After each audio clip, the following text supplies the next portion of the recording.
کہ گریٹر اسرائیل کا جو ایک آئیڈیا ہے وہ سعودی عرب کو بھی ختم کر دے گا، یعنی وہ اسرائیل اور یہ بہت مشہور اسکالرز جو ہیں انٹرنیشنل ریلیشن انہوں نے یہ بات کہی ہے امریکن.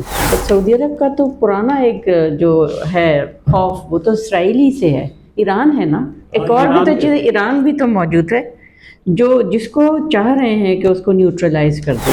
ایران کو تو قریب لانے میں نہیں، ایران کو تو ان کو ختم ہی کرنا ہے نا، اس کی جو نیوکلیئر کیپیبلٹی ہے. زیادہ نقصان ایران کو جو ہوا وہ شام کی وجہ سے ہوا.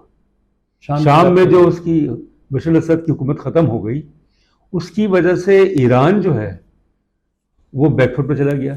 اس کی وجہ سے جو حزب اللہ اور جو حماس ہیں جو ایران جو سپورٹ کرتا اس پہ فرق پڑا. میرے خیال میں نا مونس صاحب میں ایک اور بھی چیز ایڈ کروں، بشار الاسد کی گورنمنٹ ختم ہی اس لیے ہوئی کہ ایران بیک آؤٹ کر رہا تھا آہستہ آہستہ. جو شیعہ جو اس کا وہاں کا ایلیمنٹ تھا وہ اس کو یہ جو ٹرکی سپورٹ کر رہا تھا، سنی ان کی وجہ سے وہ اسٹرانگ ہوتے چلے جا رہے تھے.